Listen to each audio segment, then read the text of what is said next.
33 വർഷം നീണ്ടു നിന്നൊരു ജീവിതം കാര്യരുമ്പാണികളാൽ കുരിശിന്മേൽ തറയ്ക്കപ്പെട്ട് പൊരിവെയിലിൽ കുരിശിൽ കിടന്നുകൊണ്ട്, പിതാവേ, നിന്റെ കരങ്ങളിൽ എൻ്റെ ആത്മാവിനെ ഞാൻ സമർപ്പിക്കുന്നെന്ന് പറഞ്ഞ് ജീവൻ അർപ്പിച്ചു. അപൂജിത യാഗത്തിൻ്റെ അനന്തരഫലം മനുഷ്യകുലത്തിൻ്റെ വീണ്ടെടുപ്പായിരുന്നു. കർത്താവേ, ഞങ്ങൾ നിനക്ക് നന്ദി പറയുന്നു. ഞങ്ങൾക്ക് വേണ്ടി കുരിശൻ്റെ മാറിൽ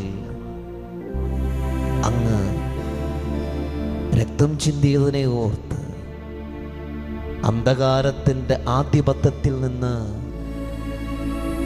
മനുഷ്യകുലത്തെ വീണ്ടെടുത്ത് സ്വർഗപ്രാപ്തിക്ക് അർഹരാക്കിയതിന് കർത്താവേ, ഞങ്ങൾ നിനക്ക് നന്ദി പറയുന്നു.